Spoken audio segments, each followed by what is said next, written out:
स्वागत है विनय की खास रिपोर्ट में हर बार की तरह इस बार भी मैं अपने कैमरामैन साथी प्रदीप के साथ हाजिर हूं आपके समक्ष और आपके बीच कुछ खास पल, कुछ खास अपडेट। तो इस बार की खास रिपोर्ट है मेरी रामनगर का किला, जो कि बरेली से करीब 52 किलोमीटर की दूरी पर स्थित है। उत्तर प्रदेश का प्रसिद्ध जनपद बरेली चीनी उद्योग के मामले में काफी जाना पहचाना है। इससे 52 किलोमीटर की दूरी पर स्थित है रामनगर किला, जहाँ हम आप ले जा रहे हैं आपको दिखाने के लिए।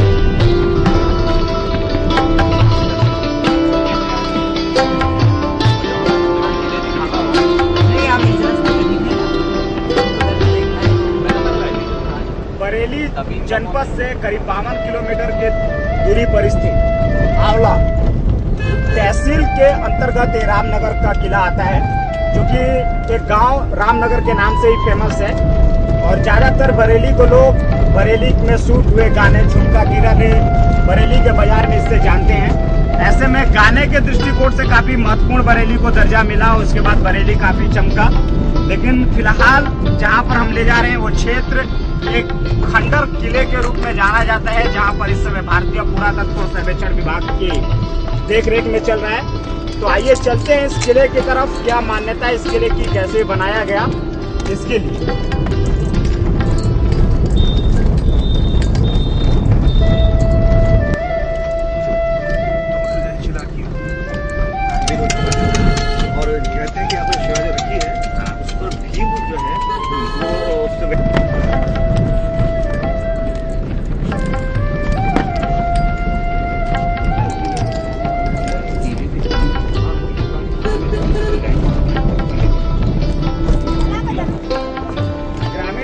सुसज्जित रामनगर किला का आज रूप दिखाना है। उस किला को दिखाने के लिए ले जा रहे हैं, जिस किला की मान्यता हमारे महाभारत से जुड़ी हुई है। ऐसा कहा जाता है कि इस किले का निर्माण पांडवों ने कराया था।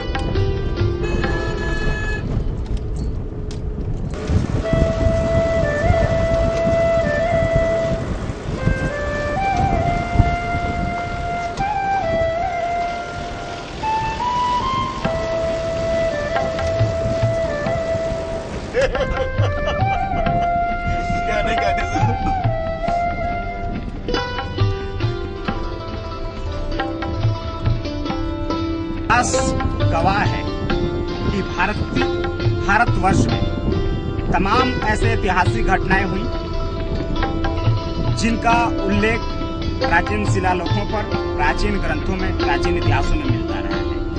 उसी में से रामनगर किला भी है, जिसका प्राचीन उल्लेख महाभारत में मिलता है।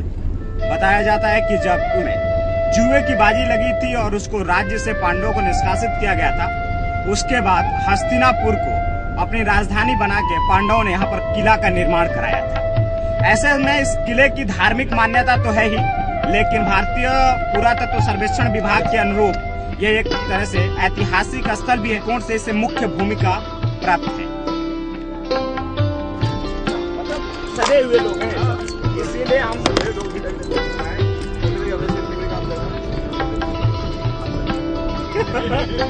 और मैं जो है इसीलिए मैं फ्री रहता हूँ। बहरहाल हम किले की तरफ जा रहे हैं। रास्ता भटक जाने के कारण असुविधा है कि आपको जल्दी से जल्दी इस किले के रूप को नहीं दिखा पाए। तो क्या है, तो हम भी पहली बार हैं।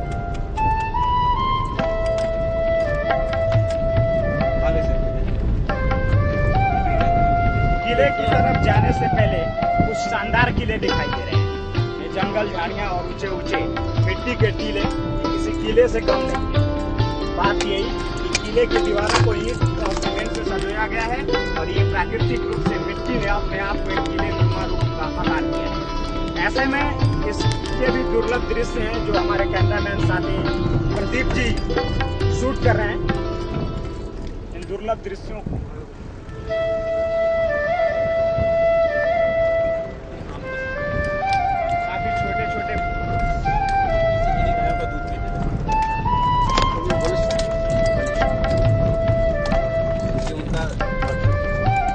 रजिस्टर के साथ चला था जो लास्ट में गया था। हाँ छोड़ने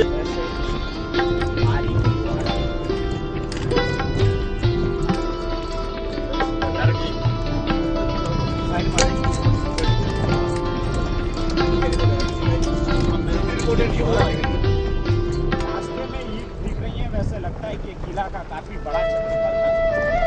बहरहाल समय बदला, दौर बदले, लोग बदले, परिवेश बदला और धीरे धीरे हमारे देश से भारतीय संस्कृति और सभ्यता के प्रतीक चिन्ह भी बदलते गए।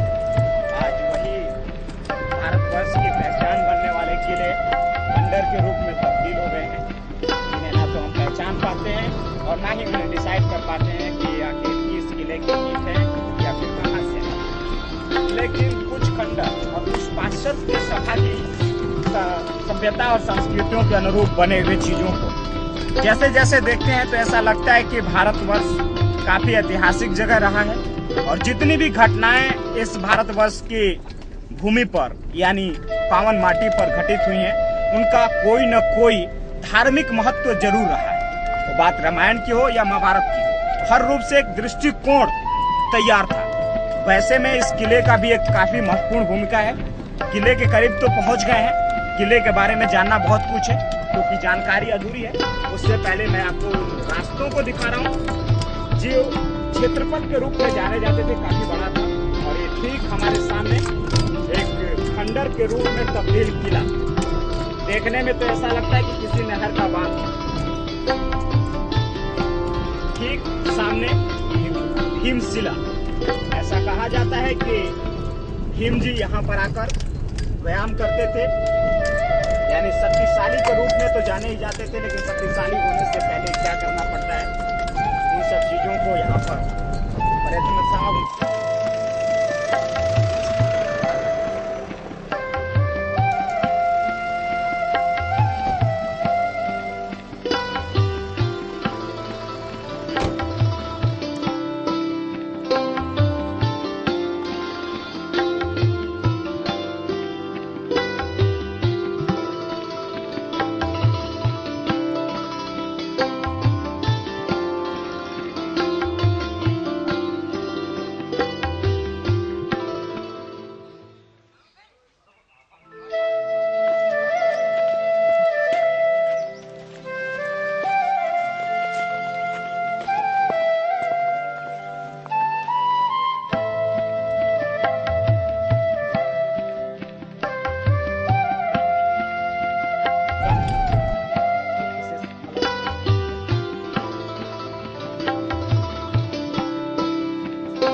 करीब आ गए हैं। जिस किले तक ले जाने के लिए आपको विभिन्न मार्गों में भटकाते हुए लेकर आए हैं। हालांकि भटकते भी गए थे, लेकिन भटकने के बाद यानी इंतजार के बाद जो चीज मिलती है उसे देखने या उसका इंतजार करने का। ऐसे में ये किला हमारे लिए धार्मिक महत्व दृष्टिकोण से और विदेशी यात्रियों के लिए ऐतिहासिक दृष्टिकोण से देखने के लिए आखिर भारत में किस तरह से डेवलप हुआ, भारतीय संस्कृति क्या थी, वैसे में इसकी एक महत्वपूर्ण भूमिका है।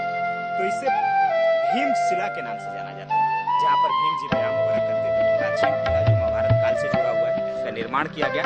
किस तरह से वो रहे होंगे, हालांकि इन सब चीजों के बारे में गहराई से तो आज के डेट में इतिहासविद भी नहीं बता पाते, लेकिन जो आज के डेट में प्रमाण के रूप में, प्रत्यक्ष प्रमाण के रूप में बचा है, तो ये रामनगर का एक खंडर किला, जिसे देखने के लिए हजारों पर्यटक यहाँ आते हैं। और इसी किले के दीदार के लिए हम भी अपने साथी कैमरामैन और कुछ सहयोगियों के साथ यहाँ पर आए हैं। तो आज रूबरू होते हैं इस भीम की शिला से। लेकिन इस समय जो है एक वाटर स्टोरेज के रूप में जाना जाता है। आगे बढ़ते हैं, काफी लंबा सफर है, भी काफी ज्यादा है, पार होगा, लेकिन दिखाएंगे कुछ खास पलों को जिसके दीदार के लिए आप यहाँ पे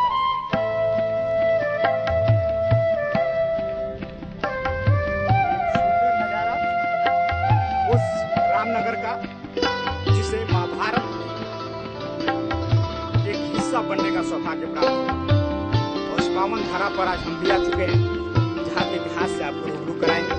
आइए किले की चढ़ाई को शुरू करते हैं। छोटा है लेकिन मुश्किल तो जरूर है।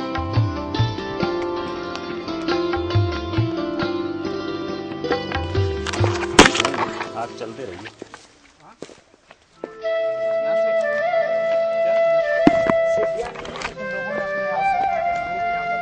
सीढ़ियानुमा ईंटों को निकाल लिया है, यानी खंडर होने का इसका मुख्य वजह यही रहा होगा कि लोग चढ़ने की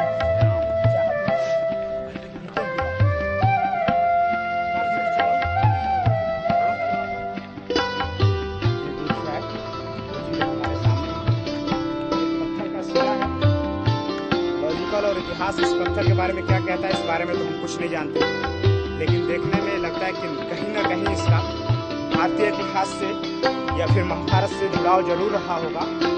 इसके अनुरूप कहा जाता है कि भीम जाते थे और यहाँ पर व्यायाम करते थे और यहाँ पर कसरत करते थे। हालांकि बलशाली तो थे।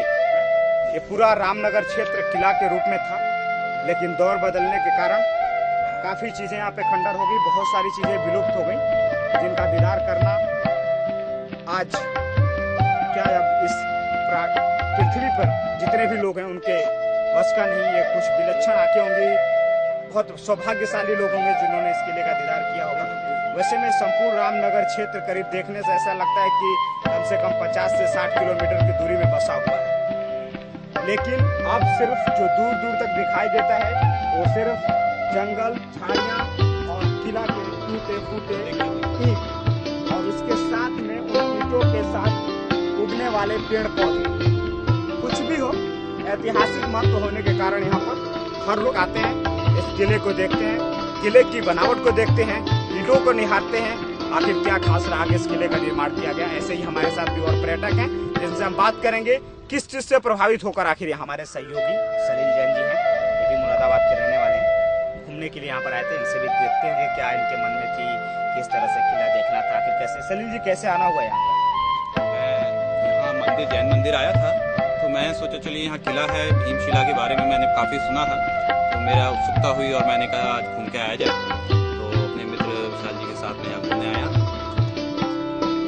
बहुत लोग आते हैं यहाँ पर, वैसे सलील जी भी आए, उन्होंने भी देखा क्या रूपरेखा है यहाँ की, क्या है। इसी तरह हमारे मन में भी इच्छा जागृत हुई और हम भी आगरा से चलकर यहाँ तक आए। आपकी तरफ से कुछ विशेष जानकारियाँ जो मैं नहीं दे पाया आपको, शायद उसके लिए हमारे साथ मौजूद हैं विशाल जैन जी, जो कि एक नज़दीकी के रहने वाले, मुरादाबाद के रहने वाले हैं, जो आज पर्यटक के रूप में यहाँ पर आए हुए हैं। और साथ आज हमारे दिल की तमन्ना और कुछ दिन अच्छे थे कि आज इनसे मुलाकात हो गई। तो आइए जानते हैं क्या धार्मिक महत्व है इस किले की।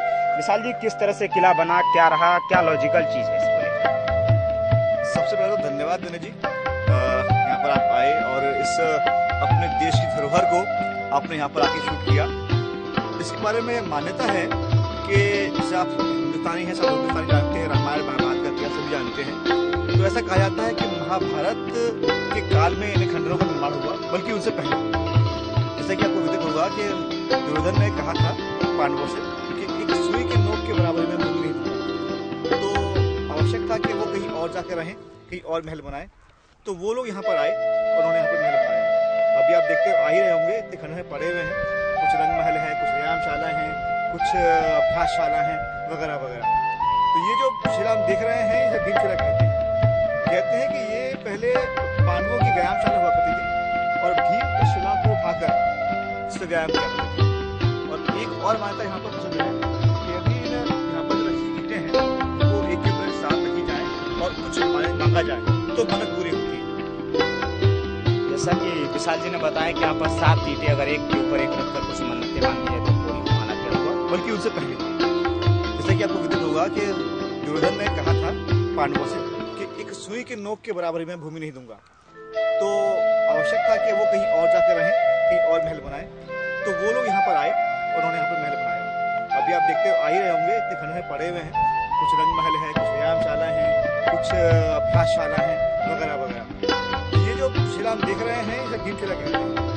कहते हैं कि ये पहले पांडवों की व्यायामशाला हुआ करती थी और भीम इस शिला को उठाकर इससे व्यायाम किया करते थे। और एक और मान्यता यहाँ पर प्रसिद्ध है कि यदि यहाँ पर जो रखी ईंटें हैं वो एक के ऊपर साथ रखी जाए और कुछ मांगा जाए तो मन्नत पूरी होती है। जैसा कि विशाल जी ने बताया कि यहाँ पर 7 ईंटें अगर एक के ऊपर एक रखकर कुछ मन्नतें मांगी जाए तो पूरी हो। हालांकि हम तो कुछ मन्नतें लेकर आए नहीं है, लेकिन कोशिश करते हैं। आइए देखते हैं किस तरह से ईंटें रखते हैं और कैसे कैसे मान्यता मांगी जाती है। ईंट भी पड़ी हुई है, करीब गिने चुने 7 ईंट भी है। तो मैं तो यही मान रहा हूँ कि इस किले का भारतीय पुरातत्व सर्वेक्षण विभाग द्वारा संरक्षित किया जाए।